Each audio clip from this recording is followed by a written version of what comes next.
L'heure est au bilan. Entre les 7 épreuves qui approchent et les 5 priorités à saisir, ne laissez plus rien au hasard, prenons conscience de l'essentiel.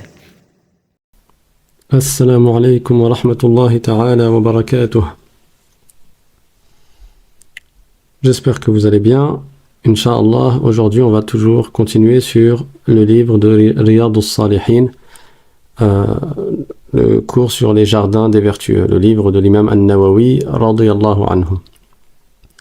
Bismillahirrahmanirrahim, alhamdulillahi rabbil alamin, wa sallallahu wa sallam ala sayyidina Muhammad wa ala alihi wa sahbihi at-tayyibin at-tahirin. Allahumma la sahla illa ma ja'altahu sahla, wa anta ya hayyu ya qayyum taj'alu al-hazna idha shi'ta sahla. اللهم علمنا ما جهلنا وذكرنا ما نسينا وانفعنا بما علمتنا وزدنا علما ونعوذ بك من حال أهل النار ونسأل الله تعالى أن يجعل نياتنا خالصة لوجهه الكريم. La louange est à Allah, le Seigneur des mondes, et que l'honneur et l'élévation en degrés soient accordés à notre maître Muhammad sallallahu alayhi wa sallam. Nous demandons à Allah qu'il nous fasse apprendre ce que nous ignorons, qu'il nous fasse nous rappeler de ce que nous avons oublié et qu'il nous augmente en connaissance. Et nous lui demandons de nous préserver de l'état des gens de l'enfer. Nous demandons à Allah de nous accorder une intention sincère, que nous recherchions uniquement l'agrément d'Allah subhanahu wa ta'ala. Allah ta'ala dit dans le Coran « Fastabiqul khayrat », c'est-à-dire « précipitez-vous à faire les bonnes actions ». Et dans un autre verset du Coran, Allah ta'ala dit « وسارعوا إلى مغفرة من ربكم وجنة عرضها السماوات والأرض أعدت للمتقين. Dans ce verset, Allah nous ordonne de nous précipiter à faire ce qui sera la cause de notre pardon, c'est-à-dire la cause pour être pardonné par notre Seigneur et pour gagner le paradis qui est plus large encore que les cieux et la terre. Et ce paradis a été réservé aux muttaqin. Allah Ta'ala a donc incité dans le Coran à nous précipiter pour faire le bien et à ne pas retarder le bien que nous pouvons faire. Et dans ce contexte-là, l'imam An-Nawawi rahimahullah a nommé un chapitre qui est le 10e chapitre de son livre Les Jardins des Vertueux, Babu المبادرة إلى الخيرات وحث من توجه لخير على الإقبال عليه بالجد من غير تردد. C'est-à-dire que ce chapitre concerne le fait d'être toujours le premier à faire les bonnes choses, de se précipiter pour être le premier à faire les bonnes choses. Et dans ce chapitre, il y a l'exhortation de celui qui entreprend de faire une bonne action à s'y consacrer avec sérieux et avec détermination. Donc, quand tu veux faire un bien, tu le fais avec le plus grand sérieux possible et tu ne retardes pas ce bien. Et dans ce contexte-là, on peut citer la parole de différents compagnons qui racontaient que lorsqu'ils voulaient se précipiter à faire un bien, ils trouvaient toujours l'imam Abu Bakr as-Siddiq radiyallahu anhu devant eux. Omar radiyallahu anhu, il lui est arrivé une histoire dans laquelle il a eu pendant une période, un moment de sa vie, beaucoup d'argent. Et à ce moment-là, le prophète sallallahu alayhi wa sallam a incité à donner fi sabilillah, à donner dans l'intérêt de la da'wa, dans le sentier, dans la voie que Dieu agrée, c'est-à-dire à faire une aumône. Alors Omar, à ce moment-là, il s'était dit, si je peux battre Abu Bakr une fois, si je peux le devancer une fois, si je peux faire plus que lui une fois, c'est bien cette fois-ci. Parce que Abu Bakr est toujours devant nous. À chaque fois qu'il s'agit de faire un bien, on le trouve toujours devant nous. C'est dans cela que les compagnons faisaient la course. C'est dans cela que les compagnons faisaient la compétition. Et Dieu dit dans le Coran, وَفِي ذَلِكَ فَلْيَتَنَافَسِ الْمُتَنَافِسُونَ, c'est-à-dire, c'est dans cela, dans ce qui te mène vers le paradis, et dans le fait de gagner le paradis que vous devez vous précipiter et faire la compétition. Or, nous vivons dans un monde où, pas seulement à notre époque, mais dans beaucoup d'époques, la plupart des gens se précipitent et font la compétition pour les choses éphémères de ce bas monde, pour des bienfaits éphémères, des richesses éphémères, pour un plaisir, un bonheur, une gloire, une réussite qui sont éphémères, qui ont une fin, puisqu'il s'agit des bienfaits de ce bas monde, mata'ud dunya, les bienfaits et les plaisirs qui sont éphémères et qui font partie de ce bas monde.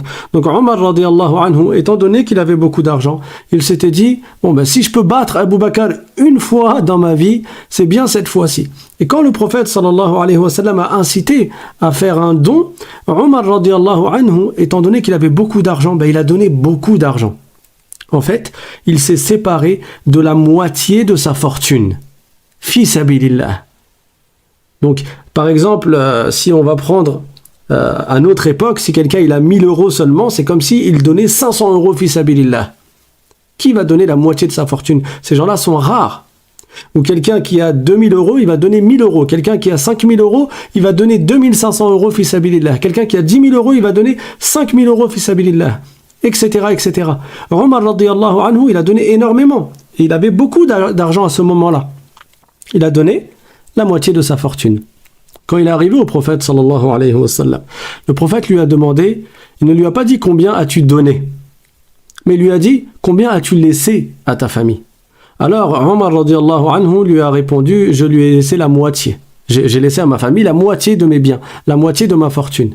Puis Abu Bakr radiyallahu anhu, il est venu et il a donné une part, il a donné également une somme d'argent pour qu'elle soit utilisée dans l'intérêt de la propagation de la vérité. Et le prophète sallallahu alayhi wa sallam lui a dit, qu'est-ce que tu as laissé à ta famille? Et Abu Bakr radiyallahu anhu a répondu, Allah wa rasuluh, Allah wa rasuluh. C'est-à-dire, je leur ai laissé la confiance en Allah et en son messager. L'amour d'Allah et son messager, la confiance en Allah subhanahu wa ta'ala et en son messager sallallahu alayhi wa sallam. Alors ça ne veut pas dire que Abu Bakr ne remplissait pas la charge obligatoire qu'il devait payer à sa famille, mais au-delà de ce qui lui incombait comme obligation de subvenir aux besoins de sa famille, tout ce qu'il y a de plus que cela, il avait donné fi sabilillah. Et là, Omar radiyallahu anhu a réalisé, et il s'est dit, à ce moment-là, je n'arriverai jamais en fait à battre Abu Bakr. C'est-à-dire que même à ce moment-là où j'espérais le devancer, en réalité, je ne l'ai pas devancé. Donc Dieu nous incite à nous précipiter dans le bien. Fastabiqul khayrat. Donc, hâtez-vous de faire les bonnes actions. Courez à qui mieux après les bonnes choses. C'est-à-dire, précipitez-vous pour gagner le paradis et pour faire les bonnes œuvres. Donc, l'imam An-Nawawi, radiyallahu anhu, nous cite une parole du prophète sallallahu alayhi wa sallam, qui est le hadith 87 dans son livre Riyadus Salihin, les jardins des vertueux, an Abi Hurayrata, radiyallahu anhu, anna Rasulallah sallallahu alayhi wa sallam قال بادروا بالأعمال الصالحة فستكون فتنا كقطع الليل المظلم يصبح الرجل مؤمنا ويمسي كافرا ويمسي مؤمنا ويصبح كافرا يبيع دينه بعرض من الدنيا رواه مسلم. Donc dans ce hadith qui a été rapporté du prophète par Abu Huraira radiyallahu anhu. Donc Abu Huraira raconte que le prophète sallallahu alayhi wa sallam a dit dans le sens Badiru bil a'mal as-saliha, c'est-à-dire hâtez-vous de faire les bonnes œuvres. Hâtez-vous de faire les bonnes actions. Al-a'mal as-saliha. Fasatakunu fitanan kaqita'i al-layl al-muzlim. Le prophète sallallahu alayhi wa sallam a dit parce que il va y avoir des périodes de fitna, des périodes de troubles et de tentation, d'épreuves, qui sont telles des parties d'une nuit sombre, qui sont comme des parties d'une nuit qui est sombre et obscure. يصبح الرجل مؤمنا ويمسي كافرا ويمسي مؤمنا ويصبح كافرا يبيع دينه بعرض من الدنيا, c'est-à-dire que l'homme qui s'y trouve croyant le matin, il deviendra mécréant le soir. Ou l'homme qui se trouve croyant le soir se retrouvera mécréant le matin. Et il vendra sa religion pour des biens éphémères de ce bas monde. Ce hadith rapporté par Muslim est une grande mise en garde contre ce qui allait arriver et à l'époque du prophète, sallallahu alayhi wa sallam, il avait annoncé cela, et il est évident que cette période dont le prophète, sallallahu alayhi wa sallam, a parlé, nous sommes en plein dedans. Cette période a déjà commencé. Donc, le prophète sallallahu alayhi wa sallam a commencé ce hadith en disant Badiru bil a'mal as-salihah, c'est-à-dire hâtez-vous de faire des bonnes actions, des bonnes œuvres. Donc ne retarde pas le bien que tu peux faire. Pourquoi? Parce qu'il va y avoir des périodes où il y aura tellement de fitna. Et la fitna ici, c'est au sens large. Donc ça peut être des tentations qui vont t'écarter du droit chemin et qui vont en fait te distraire de faire des bonnes actions, tout comme ça peut être des épreuves qui à cause de la mauvaise gestion de ces épreuves, la personne va également être distraite et s'éloigner de faire les bonnes œuvres. Elle va être distraite quant au fait de faire des bonnes œuvres. Donc dans tous les cas, quels que soient ces fitna-là, que ce soit des épreuves qui touchent la personne et qui font qu'elle devient feignante et qu'elle retarde l'accomplissement des bonnes actions. Ou alors des épreuves dans le sens de tentation qui éloignent la personne du droit chemin et qui donc l'éloignent également de faire des bonnes actions. Dans tous les cas, le prophète sallallahu alayhi wa sallam a annoncé ces fitna. Et il a dit quoi? Il a dit que viendra des périodes de fitna, donc de dissension ou d'épreuves, dans un sens plus général, qui sont telles des parties d'une nuit obscure. Et ça deviendra, et le prophète sallallahu alayhi wa sallam, il cite un exemple de ces fitna. Et cet exemple est gravissime. Il dit alayhi salatu wa salam que dans ces périodes-là, il y a des gens qui seront le matin croyants et le soir mécréants. Ou inversement, le soir croyant et le matin mécréant. Et qu'est-ce qui les a menés vers la mécréance? C'est justement soit les tentations, soit le fait de s'être éloigné des bonnes œuvres. Donc ce hadith est une incitation à faire les bonnes œuvres, parce qu'en t'attachant à faire al-a'mal as-salihah, en t'attachant à accomplir les bonnes actions, cela va te préserver et te protéger contre ces fitnas qui t'éloignent des bonnes actions et qui t'éloignent du droit chemin. Donc en fait, mets entre toi et les fitnas une armure. Cette armure, c'est quoi? C'est de faire les bonnes actions. Un jour, le prophète sallallahu alayhi wa sallam, des gens sont venus à lui pour lui dire qu'il y a quelqu'un qui faisait des prières la nuit. Et le jour, il allait voler. Donc il faisait du haram, et c'est un grand péché. Dans beaucoup de cas, le fait de voler est un grand péché. Le prophète sallallahu alayhi wa sallam, que leur a-t-il dit? Il leur a dit que sa prière la nuit va lui faire arrêter son péché en journée.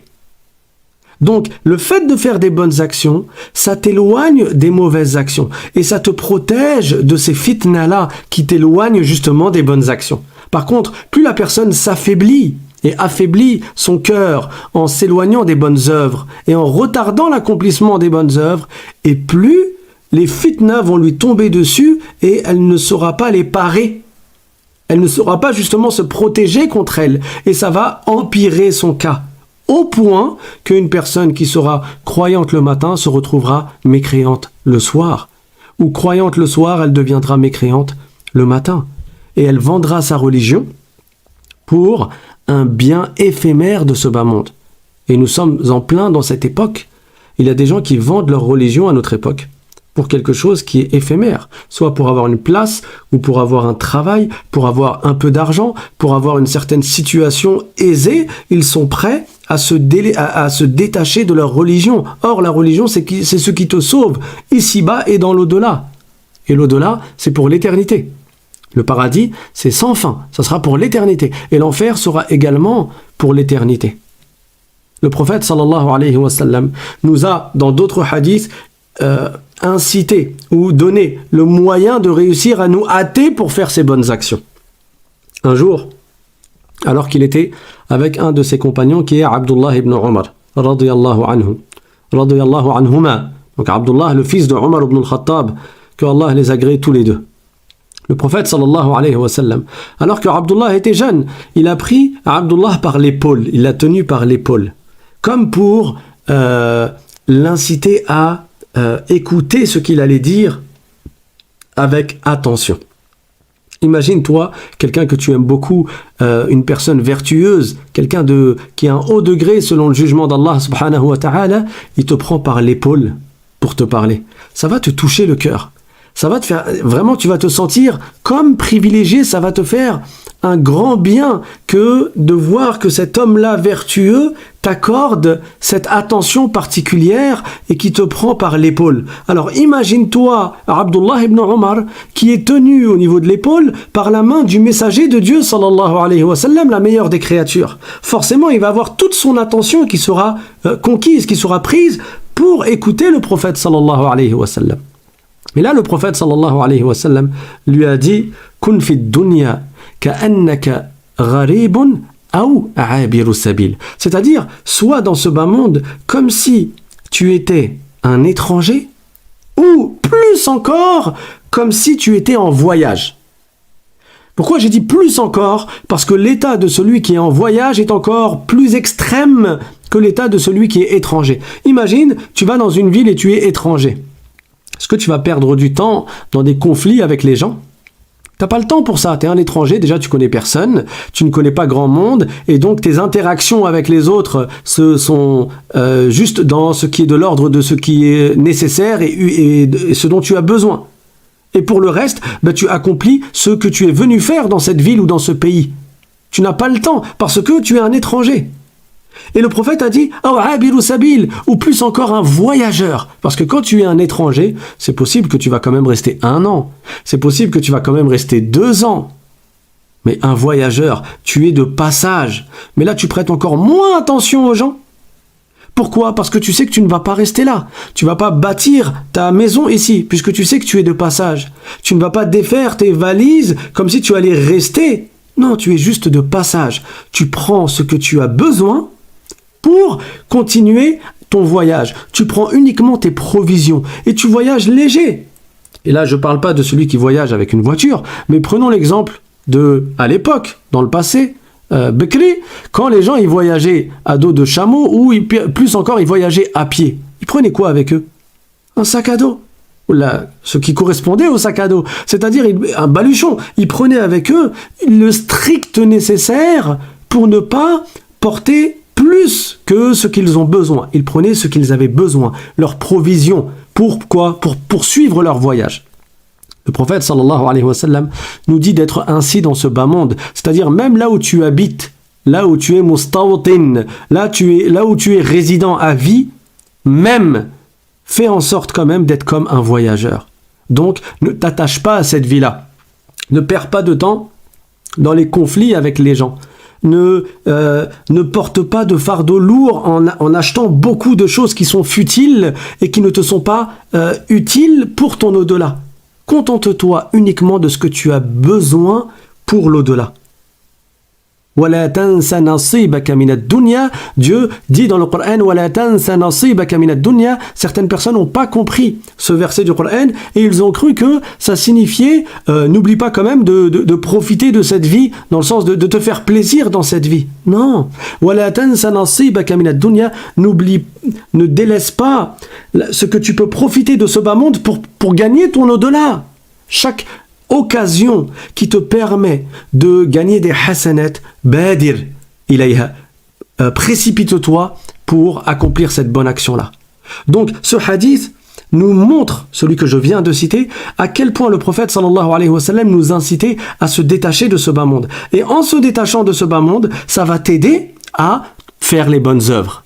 Parce que tu sauras ce qui t'est utile et ce qui t'est nécessaire. C'est quoi les provisions? C'est quoi les bonnes provisions, les vraies provisions dans notre vie? C'est les provisions que l'on sera heureux de voir au jour dernier sur le plateau de notre balance. C'est-à-dire, ce sont les bonnes actions. Donc, hâtons-nous de faire les bonnes œuvres, comme le prophète sallallahu alayhi wa sallam a dit « Badiru bil a'mal as-salihah ». Pourquoi? Il a dit « Fasatakunu fitanan ». Il va y avoir des fitnas. Et nous sommes en plein dans les fitnas. Il y a ceux qui sont éprouvés par la pauvreté, comme je vais l'expliquer dans un hadith, dans un autre hadith, ils sont tellement dans la pauvreté que leur souci quotidien, c'est juste d'essayer de gagner de l'argent pour pouvoir manger. Et donc ils ne prennent pas le temps de faire beaucoup d'adoration. Pourquoi? Parce qu'ils sont pris par cette épreuve-là. Et il y en a d'autres qui ont d'autres types d'épreuves.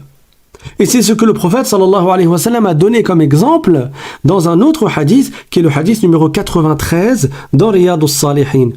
Toujours rapporté par Abu Huraira.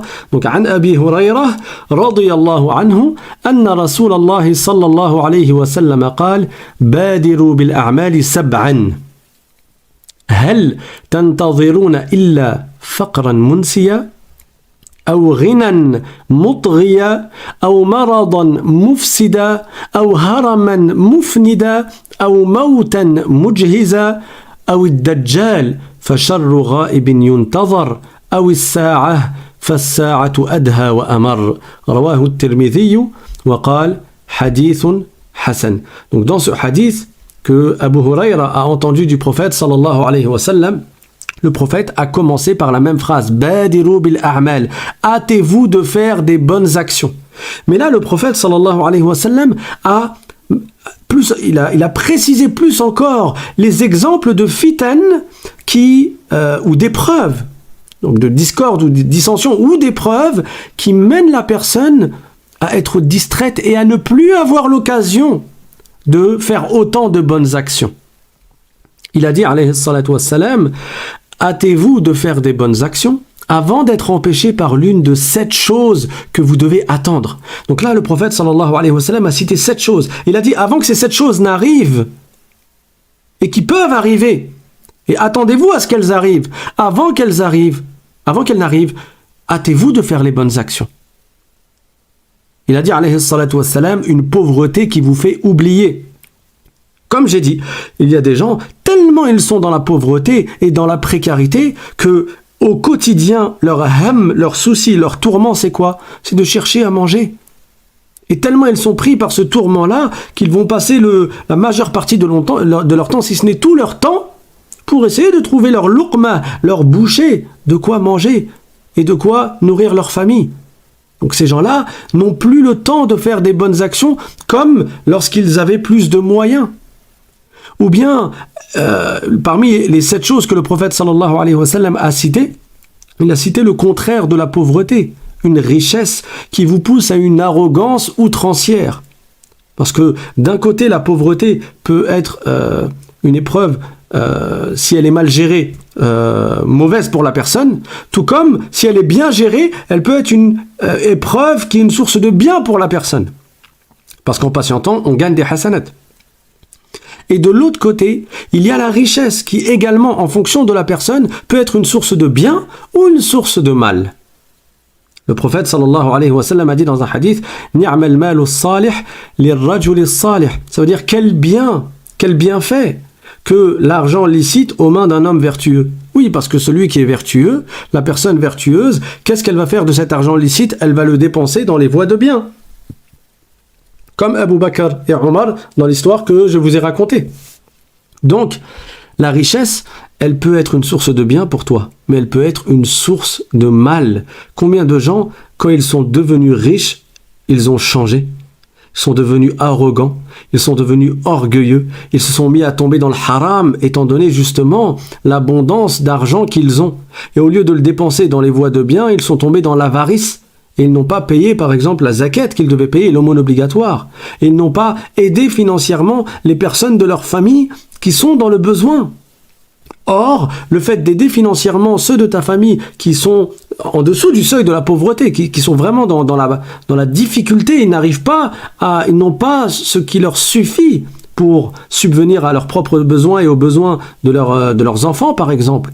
C'est un devoir, ça fait partie de silatul rahim, du fait de garder les relations avec les proches parents, et c'est un grand devoir que de les aider financièrement pour celui qui est riche de leur famille et qui a la capacité de les aider. Mais la richesse, parfois, elle fait tourner les cœurs, elle fait changer les cœurs. Et celui qui, lorsqu'il était pauvre, il avait dans le cœur la compassion, l'altruisme, parfois en devenant riche, il perd ces données-là. Pourquoi? Parce que plus il a, et plus il veut.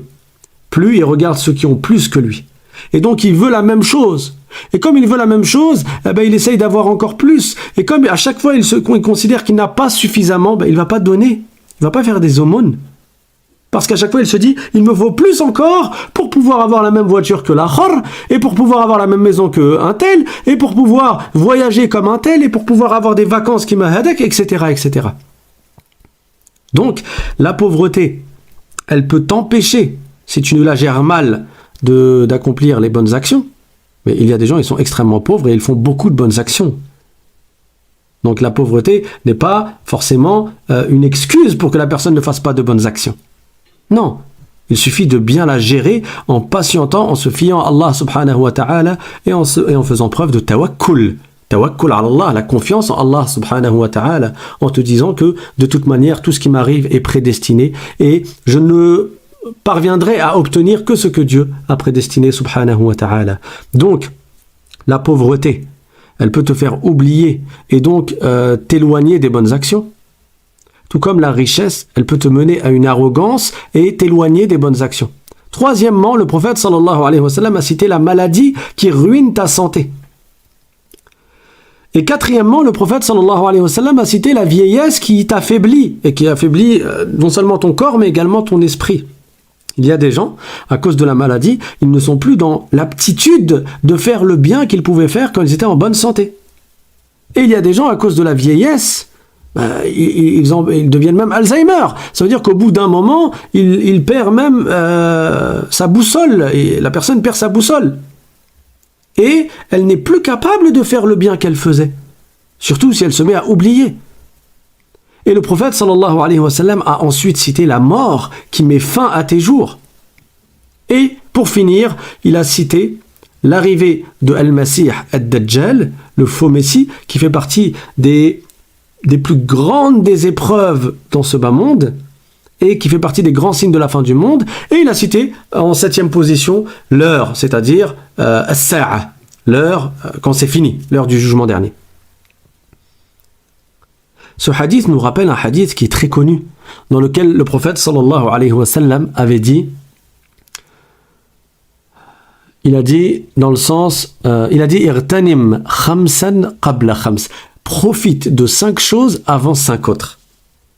Et ces 5 choses, c'est quoi? Le prophète alayhi salatu wa sallam a dit, profite de ta jeunesse avant ta vieillesse, profite de ta santé avant la maladie, profite de ta richesse avant la pauvreté, profite de ton temps libre avant d'être occupé et profite de ta vie avant ta mort. Là, on retrouve plusieurs des éléments qui ont été cités dans le hadith rapporté de Abu Huraira. Et quand le prophète a dit profite, c'est-à-dire profite en faisant des bonnes actions. Ne retarde pas. Ne dis pas je ferai la prière plus tard. C'est quand le plus tard? Tu vas peut-être mourir. Abdullah ibn Umar, celui que le prophète sallallahu alayhi wa sallam avait pris par son épaule. Il l'avait pris par l'épaule et lui avait dit Kun fi dunya ka'annaka gharibun aw 'abiru sabil, sois dans ce bas monde comme un étranger ou comme quelqu'un qui est en voyage, qui est de passage et en voyage. Ce même Abdullah ibn Umar, qu'est-ce qu'il disait? Il disait idha amsayta fala tantazir as-sabah wa idha asbahta fala tantazir al-masa'. Si tu te retrouves la nuit, ne t'attends pas à vivre jusqu'au matin. Ça veut dire quoi, ne t'attends pas à vivre jusqu'au matin? Ça veut dire fais ce qu'il faut pour être prêt pour la mort. En te repentant, en faisant les bonnes actions, en ne retardant pas le bien que tu peux faire. Parce que tu te dis, peut-être demain matin je serai mort. Et si tu vis le matin, ne t'attends pas à vivre jusqu'au soir. Et ensuite il a dit وَخُذْ مِنْ صِحَّتِكَ لِمَرَضِكَ وَمِنْ حَيَاتِكَ لِمَوْتِكَ, et profite de ta bonne santé avant d'être malade et profite de ta vie avant de mourir.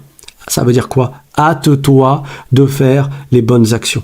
Il y avait un homme qui s'appelait Dinar al-Ayyar. C'était un homme qui se laissait dans l'insouciance. Il était dans l'insouciance, il faisait des mauvaises actions et sa mère, elle était vertueuse, elle ne cessait de lui dire « Crains Allah Ta'ala, fais des bonnes actions, prépare-toi pour l'au-delà. Prépare-toi pour le jour où tu vas mourir et ce jour-là, ça y est, le livre de tes actes va se fermer. Tu vas plus pouvoir faire de nouvelles bonnes actions. Ce sera trop tard. Et la personne, à ce moment-là, quand elle décède, elle a beau vouloir dire à l'ange, laisse-moi encore un instant. Il n'y a pas de un instant en plus. Parce que Dieu dit dans le Coran, وَلِكُلِّ أُمَّةٍ أَجَلٍ فَإِذَا جَاءَ أَجَلُهُمْ لَا يَسْتَأْخِرُونَ سَاعَةً وَلَا يَسْتَقْدِمُونَ. C'est-à-dire au moment où le terme de ta vie arrive, ton échéance qui t'a été prédestinée, tu ne peux ni reculer d'un instant, ni avancer d'un instant. Allah Ta'ala dit dans le Coran au sujet de certaines personnes, حتى إذا جاء أحدهم الموت قال رب ارجعون لعلي أعمل صالحا فيما تركت كلا إنها كلمة هو قائلها ومن ورائهم برزخ إلى يوم يبعثون. C'est-à-dire qu'il y a des gens, ce n'est qu'au moment de leur mort où ils diront oh Allah, fais que je revienne dans cette vie. لعلي أعمل صالحا فيما تركت. Puisserais-je, en tout cas, que je puisse faire des bonnes actions là où j'avais manqué de faire des bonnes actions. Faites-moi revenir dans ce bas monde. كلا إنها كلمة هو قائلها. Oh que non, tu ne vas pas revenir dans ce bas monde. C'est fini. Ce n'est qu'une parole que cette personne dira. Et après leur mort, ces gens-là, ils seront dans le barzakh, c'est-à-dire cette vie après la mort qui est une vie particulière, qui est dans la tombe, où certains auront une félicité et où d'autres se feront châtier pour leurs péchés. Et ce, jusqu'au jour de la résurrection. Jusqu'au jour de la résurrection, la personne, elle sera dans sa tombe, tributaire de ses actes, en fait. Elle dépendra des actes qu'elle a accomplis dans ce bas monde. Mais elle ne pourra plus revenir en arrière. Donc, la maman de Dinar al-Ayyar, elle l'exhortait et elle lui disait de se réveiller et de faire les bonnes actions. Hâte-toi de faire des bonnes actions avant la mort. Dinar al-Ayyar ne prêtait pas attention à ce qu'elle lui disait. Et un jour, il s'est retrouvé dans un cimetière. Et là, il a vu un os. Un os. Il a pris l'os dans sa main et l'os s'est effrité et il est devenu de la poussière. À ce moment-là, ça a fait comme un coup de choc, électrochoc dans son cœur. Au moment où il a vu cet os devenir de la poussière dans sa main, il s'est dit, moi aussi un jour je vais devenir pareil. Moi, mon avenir, ça va être ça. Et ça, c'est notre avenir à tous. On va tous arriver à un moment où on va mourir. Et, sauf certaines exceptions, la plupart des gens, leur corps est consumé par la terre dans la tombe. Sauf certaines exceptions. Les prophètes, alayhimus salatu wassalam, sont exceptés, ainsi que certaines autres personnes. Mais pour la plupart des gens, on deviendra de la poussière. Et après, il y aura la résurrection, bien entendu. Et là, nos corps seront recomposés. Donc, Dinar al-Ayyar, il a vu cet os-là s'effriter et il s'est dit, mais moi, je vais devenir pareil. À ce moment-là, il s'est repenti à Allah. Il est retourné voir sa mère. Et il était extrêmement triste de tout le temps qu'il avait perdu. Quand il avait toutes ces occasions de faire des bonnes actions, mais il les a passées dans la perte de temps. Il a perdu du temps à ne pas faire le bien. Il s'est repenti d'un repentir sincère. Et il a demandé à sa mère, il a dit, maman, quand un esclave, il a fui, comment on fait pour le punir?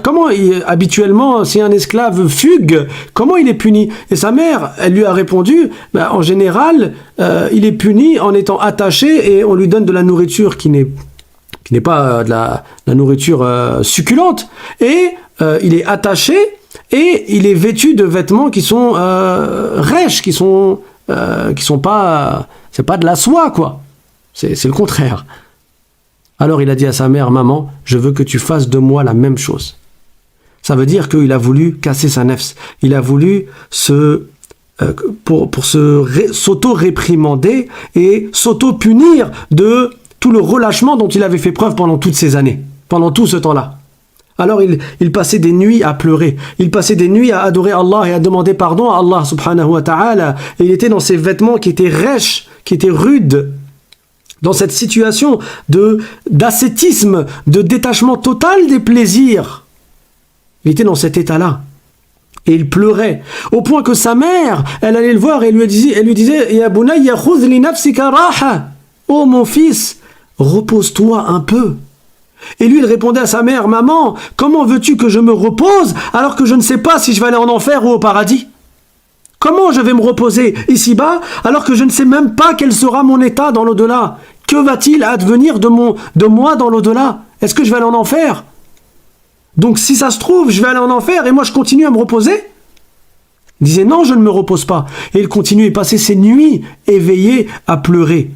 Jusqu'à une nuit où il s'est mis à réciter فَوَرَبِّكَ لَنَسْأَلَنَّهُمْ أَجْمَعِينَ عَمَّا كَانُوا يَعْمَلُونَ. Par Allah, ils seront tous interrogés sur ce qu'ils faisaient dans ce bas monde. Et là, il était épris d'une grande crainte d'Allah subhanahu wa ta'ala.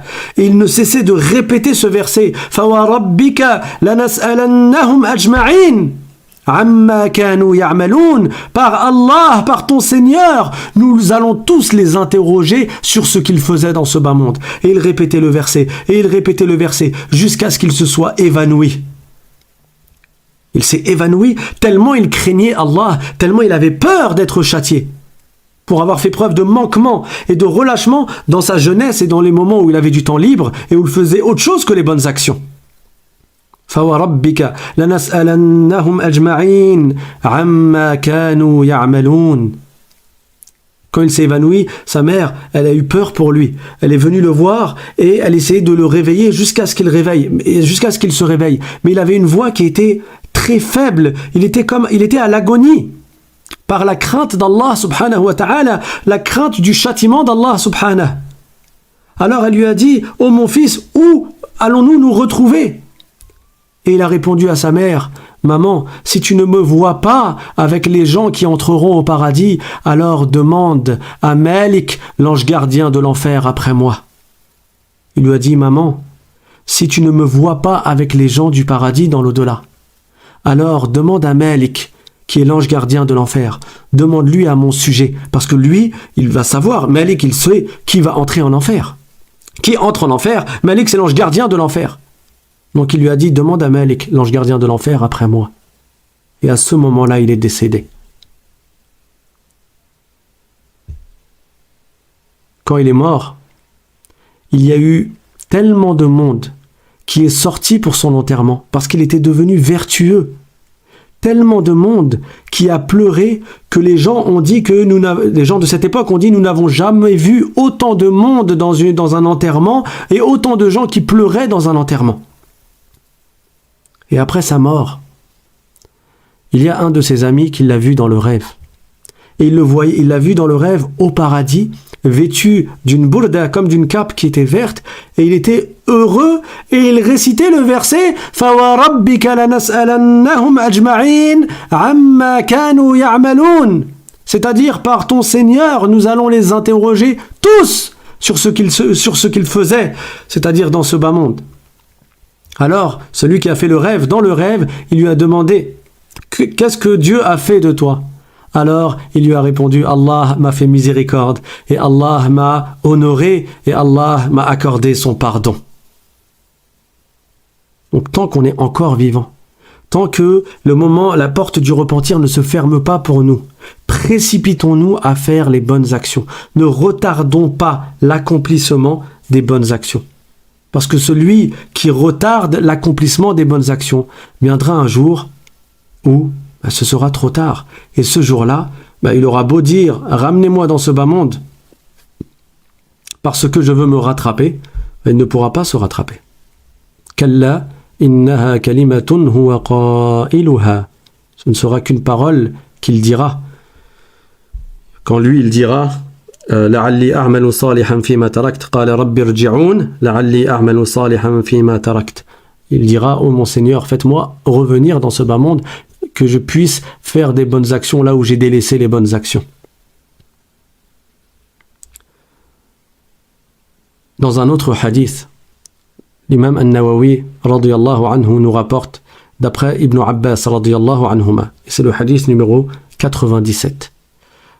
عن ابن عباس رضي الله عنهما قال قال رسول الله صلى الله عليه وسلم نعمتان مغبون فيهما كثير من الناس الصحة والفراغ رواه البخاري.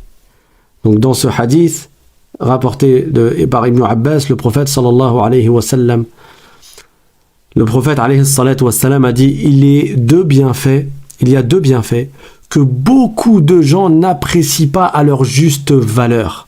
Beaucoup de gens passent à côté de ces deux bienfaits alors qu'ils les ont. Mais ils ne réalisent pas leur immense valeur. As-sihhatu wal-farar, la bonne santé et le temps libre. Observe les gens qui sont âgés et qui n'ont plus la bonne santé. Ces gens-là rêveraient, ceux qui ont compris parmi eux, rêveraient de pouvoir retrouver leur jeunesse pour pouvoir accomplir des bonnes actions, pour pouvoir aller à la mosquée, pour pouvoir faire les prières, pour pouvoir faire le bien, parce qu'ils réalisent à ce moment-là que mais la fin elle est proche, qu'est-ce que j'ai préparé comme provision pour l'au-delà? Qu'est-ce qu'il me reste? Qu'est-ce que j'ai avec moi? Et qu'est-ce qu'il me reste comme temps maintenant pour pouvoir le faire? Alors qu'il n'a même plus la santé, qu'il n'a même plus la force physique pour le faire. Il y a donc deux bienfaits que beaucoup de gens n'apprécient pas à leur juste valeur, et ce sont la bonne santé et le temps libre. Normalement, le musulman qui est intelligent, il ne trouve pas de moment à s'ennuyer.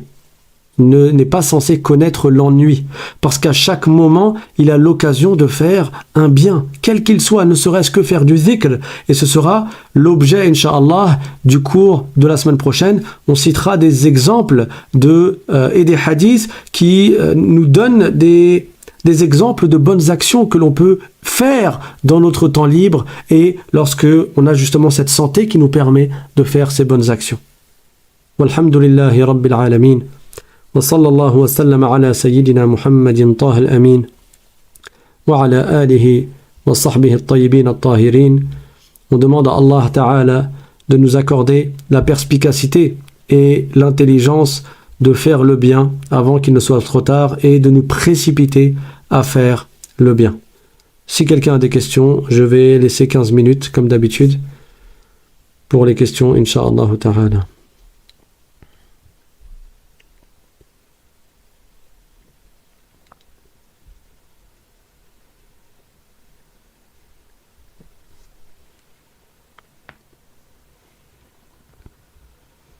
Donc en attendant les questions, encore une fois, pour ceux qui sont nouveaux, je le rappelle, vous pouvez vous inscrire pour recevoir le lien du cours à chaque fois qu'il y a cours, donc tous les lundis, jeudis et samedis à 20h, vous pouvez recevoir le lien par WhatsApp. Il vous suffit de faire la demande par mail à l'islam.simplement@gmail.com. L'islam c'est avec un L. L'islam.simplement sans apostrophe. L'islam.simplement@gmail.com.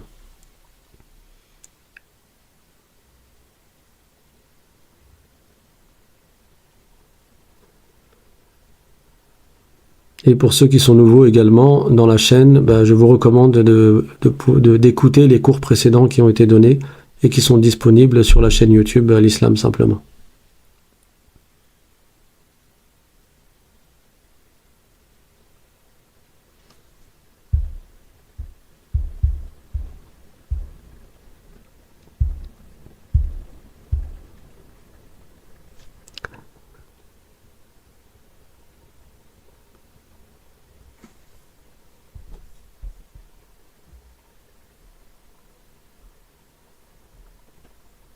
Alors, il n'y a pas de questions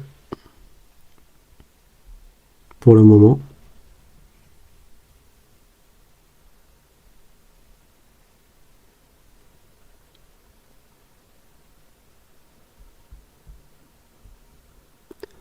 Wa alaykum assalam wa rahmatullah. À tous ceux qui m'ont passé le salam. Wa alaykum assalam. Barakallahu fikum.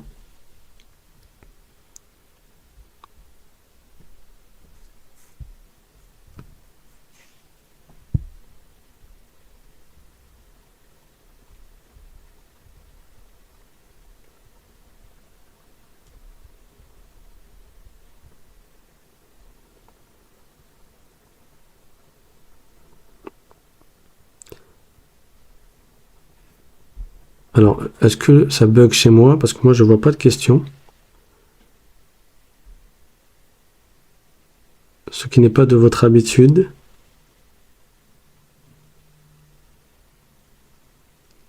Ah, ça vient d'arriver. Alors, il doit y avoir un un temps de latence entre le moment où je parle et entre... Oui, là, il y a un enchaînement de questions maintenant. D'accord. Alors, la question de Ryan, quelle édition nous conseilles-tu si l'on souhaite acheter Riyad al-Salihin? Alors, si tu lis l'arabe, c'est une chose. Mais si c'est pour lire en français, je ne peux pas te conseiller une édition. Je ne peux pas parce que moi, ce que j'ai pu voir,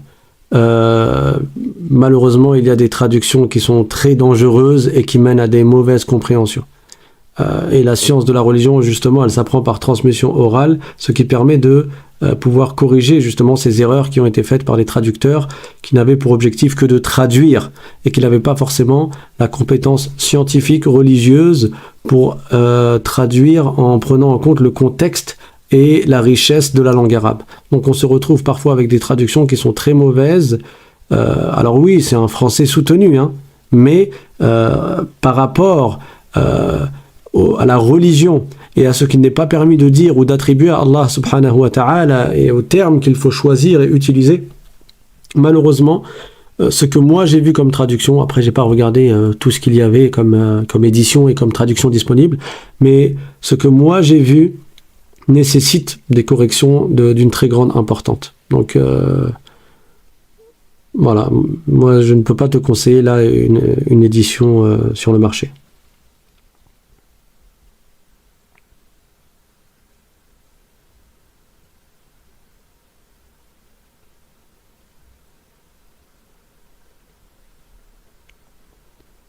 Alors, il y a une question.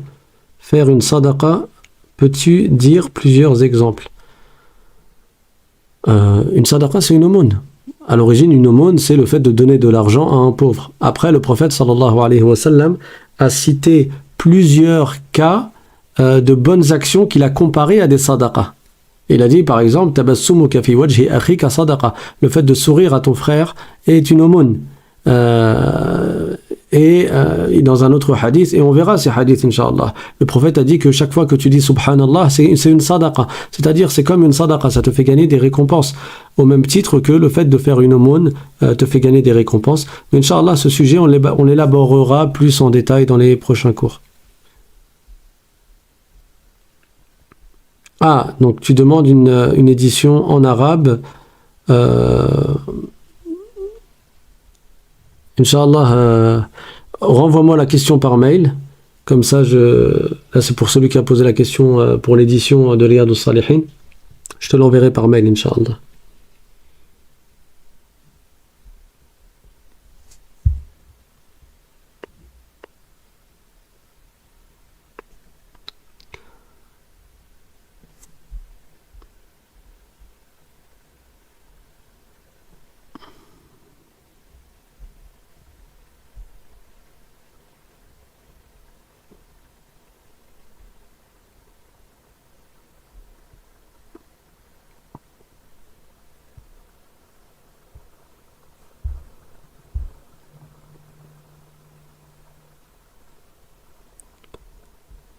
Barakallahu fikum. On va s'arrêter là, Inch'Allah, pour aujourd'hui. Donc, je vous donne rendez-vous lundi, Inch'Allah, pour le cours sur le Tawhid. Et ensuite, jeudi, pour le cours sur la prière. Barakallahu fikum. Allahumma arhamna bi rahmatika al-wasi'ah. اللهم اغفر لنا ذنوبنا وإسرافنا في أمرنا وكفر عنا سيئاتنا وتوفنا وأنت راض عنا يا رب العالمين. اللهم اجعلنا هداة مهتدين غير ضالين ولا مضلين. اللهم انفعنا بالقرآن يا رب العالمين. اللهم تب علينا وسامحنا واعف عنا يا أكرم الأكرمين. اللهم باعد بيننا وبين المعاصي كما باعدت بين المشرق والمغرب. اللهم اغسلنا من خطايانا بالماء والثلج والبرد. اللهم نقنا من الذنوب والخطايا كما ينقى الثوب الأبيض من الدنس. اللهم افتح لنا فتوح العارفين. اللهم افتح لنا فتوح العارفين. اللهم افتح لنا فتوح العارفين. اللهم نجنا يوم الدين واغفر لنا خطايانا يا أكرم الأكرمين. وآخر دعوانا أن الحمد لله رب العالمين. وصل اللهم على سيدنا محمد وعلى آله وصحبه الطيبين الطاهرين. سبحان ربك رب العزة عما يصفون وسلام على المرسلين والحمد لله رب العالمين والسلام عليكم ورحمة الله وبركاته.